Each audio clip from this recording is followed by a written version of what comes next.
తెలంగాణ రాష్ట్రంలో ఉమ్మడి ఆంధ్రప్రదేశ్ నుంచి తెలంగాణ రాష్ట్రం ఏర్పడ్డ తర్వాత కూడా భారతీయ జనతా పార్టీ తెలంగాణ రాష్ట్ర ప్రజల కోసం ఈ తెలంగాణ రాష్ట్రంలో ధర్మాన్ని కాపాడడం కోసం పేద ప్రజలను కాపాడడం కోసం ఈ పాలకుల నుంచి ఈ తెలంగాణ రాష్ట్రాన్ని రక్షించడం కోసం చేస్తున్నటువంటి ప్రయత్నాలు, చేస్తున్న ఉద్యమాలు, చేస్తున్న పోరాటాలు, ఎన్ని కష్టాలు వచ్చినా ఎన్ని ఇబ్బందులు వచ్చినా అన్నింటిని భరిస్తూ అన్నిటికీ తెగిస్తూ చేస్తున్న ఉద్యమాల ఫలితంగా ఈ తెలంగాణ రాష్ట్ర ప్రజలకు భారతీయ జనతా పార్టీ మీద ఒక విశ్వాసం, నమ్మకం ఏర్పడిందన్న విషయాన్ని మనం గుర్తుంచుకోవాల్సిన అవసరం ఉంది.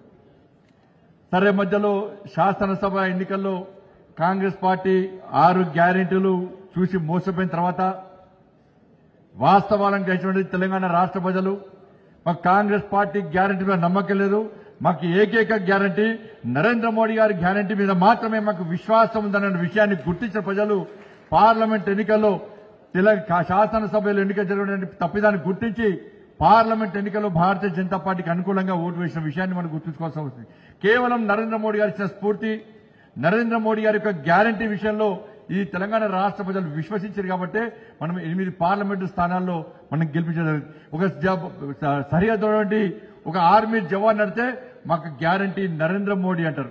ఒక సామాన్య రైతు నడితే మాకు సబ్సిడీ ఇస్తూ మా మద్దతు ధర ఇచ్చినటువంటి మాకు నరేంద్ర మోడీ గ్యారెంటీ అంటారు. ఒక నిరుద్యోగ యువత నడితే ఇలా ప్రధానమంత్రి రోజ్గార్ మేళా పేరుతోని 10 లక్షల మంది ఉద్యోగాలు ఇచ్చినటువంటి ఒక నరేంద్ర మోడీ మాకు గ్యారెంటీ అంటారు. ఒక పేద ప్రజలను ప్రశ్నిస్తే ప్రధానమంత్రి గరీబ్ కళ్యాణ్ అనే పేరుతోని మాకు తిండి పెడుతున్న వ్యక్తి నరేంద్ర మోడీ గారు మాకు గ్యారెంటీ అంటారు. ఒక అక్క నడితే మాకు ప్రధానమంత్రి ఆవాస్ యోజన కింద ఇల్లు నిర్మించిన ఘనత నరేంద్ర మోడీ గారు అంటే నరేంద్ర మోడీ గారు మాకు గ్యారెంటీ అంటారు. ఒక గ్రామీణ ఉపాధి హామీ మహిళ నడితే మాకు ఉపాధి కల్పించిన వ్యక్తి నరేంద్ర మోడీ గారు అని చెప్పి ఒక సామాన్య మహిళ కూడా అడిగిన పరిస్థితి చెప్పే పరిస్థితి అలా తెలంగాణ రాష్ట్రంలో వచ్చేది. ఈ తెలంగాణ రాష్ట్రంలో ప్రజాప్రతినిధులతో కూడా ఒక గ్రామీణ ప్రాంతం ఒక సర్పంచ్ నడితే మాకు నరేంద్ర మోడీ గారు కేంద్ర ప్రభుత్వం ఇచ్చిన నిధుల వల్లనే ఇంతో అంత అభివృద్ధి చేస్తామన్న విషయాన్ని ఒక గ్రామీణ ప్రాంతం సర్పంచ్ అంటాడు. ఒక కార్పొరేటర్ మాకు గ్యారెంటీ నరేంద్ర మోడీ అంటారు. ఒక కౌన్సిలర్ మాకు నరేంద్ర మోడీ గారికి గ్యారెంటీ అంటారు. ఒక వార్డు మెంబర్ నుంచి పార్లమెంటరీ స్థాయి వరకు అన్ని పార్టీల నాయకులు కూడా మాకు నరేంద్ర మోడీ గారి గ్యారెంటీ అని చెప్పి ఈ తెలంగాణ రాష్ట్రంలో ఒక ప్రత్యేకమైన వాతావరణం పార్లమెంట్ ఎన్నికల సందర్భంగా వచ్చింది కాబట్టి 8 పార్లమెంటరీ స్థానాల్లో ఇలా భారతీయ జనతా పార్టీ గెలిచింది.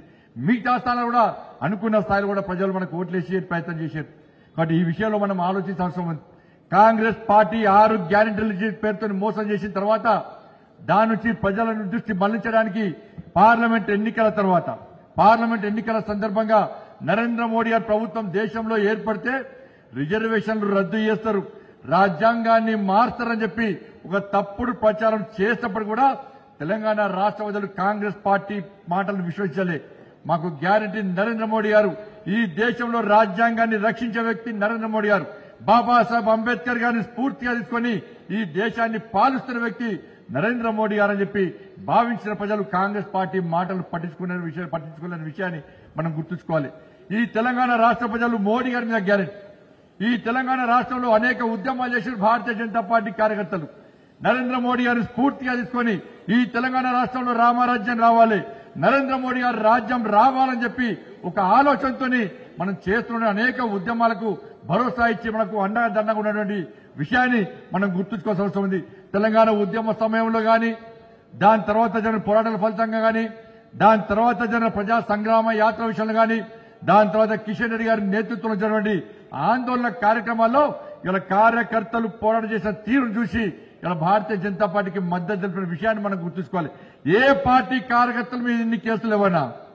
కేవలం ఇక్కడున్న అనేక మంది జిల్లా అధ్యక్షులు, అనేక మంది రాష్ట్ర స్థాయి నాయకులు, అనేక మంది వివిధ హోదాలో నాయకులు ఇక్కడ ఒక్కొక్క కార్యకర్త మీద, ఒక్కొక్క నాయకుడి మీద 40-50 కేసులు, అనేక మంది జిల్లా అధ్యక్షులు సహా మండల స్థాయి పోలింగ్ బూత్ స్థాయి వరకు అనేక మంది కార్యకర్తలు జైలుకు పోయిన విషయాన్ని ఇలా తెలంగాణ రాష్ట్ర ప్రజలు గుర్తించి కాబట్టి వాళ్ళ పార్లమెంట్ ఎన్నికల్లో మనకు ఓట్లేసి గెలిపించారు.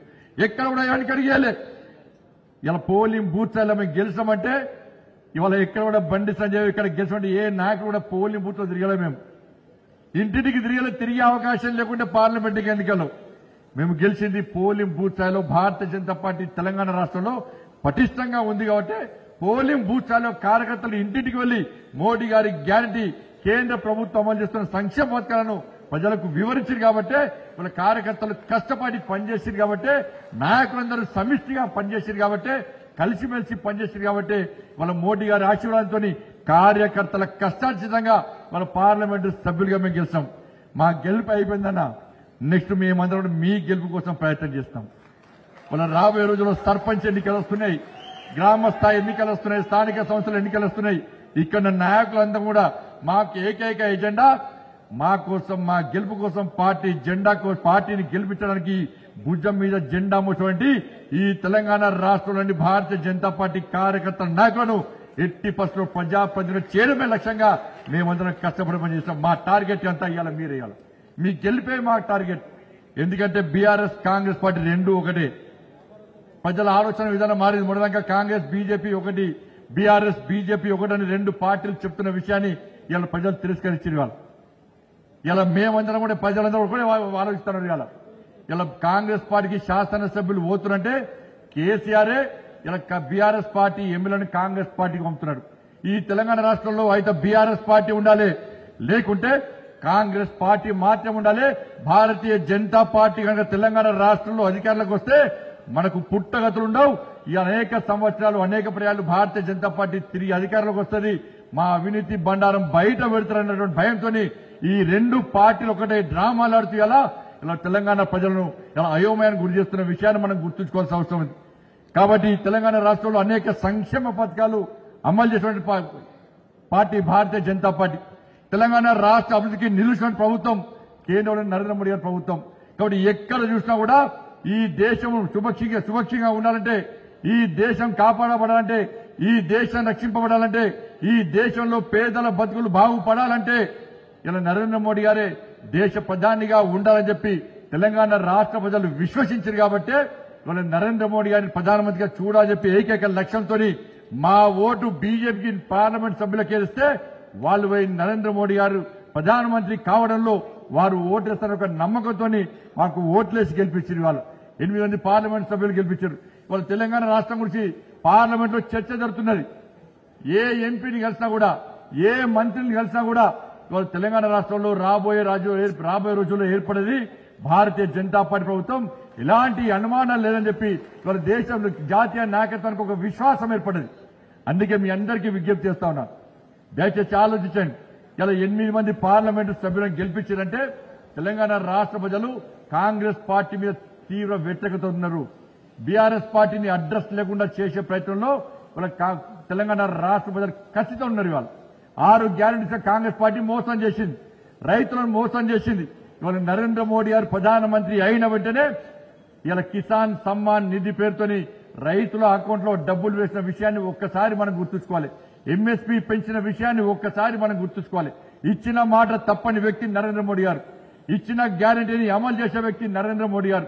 కాబట్టి ఇటువంటి పరిస్థితుల్లో మనందరం కార్యకర్తలుగా, నాయకులుగా మనం కార్యకర్తలను కాపాడుకోవాల్సిన అవసరం ఉంది, పార్టీని కాపాడుకోవాల్సిన అవసరం ఉంది.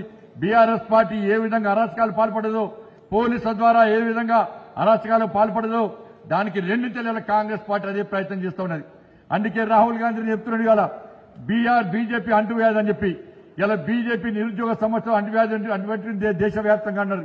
ఇవాళ నేను సవాల్ చేస్తున్నా రాహుల్ గాంధీకి, నీకు దమ్ముంటే ధైర్యం ఉంటే ఒక్కసారి ఉస్మానియా యూనివర్సిటీకి సెక్యూరిటీ లేకుండా నువ్వు పోతే ఉస్మానియా యూనివర్సిటీలోని విద్యార్థి నిరుద్యోగ యువత అంతా కూడా నీకు సమాధానం చెప్పడానికి సిద్ధంగా ఉన్న విషయాన్ని కాంగ్రెస్ పార్టీ గుర్తుంచుకోవాలి. గెలిచిన వెంటనే సంవత్సరం లోపల 2 లక్షల ఉద్యోగాలు ఇస్తున్న కాంగ్రెస్ పార్టీ ఇలా గెలిచి 7 నెలలు అయినప్పుడు కూడా ఒక్క నోటిఫికేషన్ ఇవ్వకుండా, ఒక్క ఉద్యోగం ఇవ్వకుండా వాళ్ళ ఇంకా 5 నెలల్లో 2 లక్షల ఉద్యోగాలు ఏ విధంగా ఖాళీలు భర్తీ చేస్తుందో కాంగ్రెస్ పార్టీ సమాధానం చెప్పాల్సిన అవసరం ఉన్నది. ఉస్మానియా యూనివర్సిటీలో విద్యార్థులు ఉద్యమాలు చేస్తుంటే ఇలా పోలీసుల ద్వారా అణగదొక్క ప్రయత్నం చేస్తున్న విషయాన్ని ఇలా కాంగ్రెస్ పార్టీ జాతీయ నాయకత్వం గుర్తుంచుకోవాలి. ప్రధానమంత్రి రోజ్గార్ మేళా పేరుతోని నరేంద్ర మోడీ గారు 10 లక్షల మందికి ఈ దేశంలో కేంద్ర ప్రభుత్వ ఉద్యోగాలు ఇచ్చిన విషయాన్ని ఇలా కాంగ్రెస్ పార్టీ ఆది నాయకత్వం గుర్తుంచుకోవాలి. ఇవన్నీ గమనించిన ప్రజలే ఇవాళ మాకు ఎట్టి బస్సులో ఈ దేశానికి నరేంద్ర మోడీ గారు తప్ప వేరే వ్యక్తి ప్రధానిగా ఒప్పుకునే ప్రసక్తే లేదని భావించి ఇవాళ కాంగ్రెస్ పార్టీకి ప్రధానమంత్రి అభ్యర్థిగా మీరు ఆలోచించండి. కాంగ్రెస్ పార్టీ నాయకుడు ఏ బహిరంగ సభ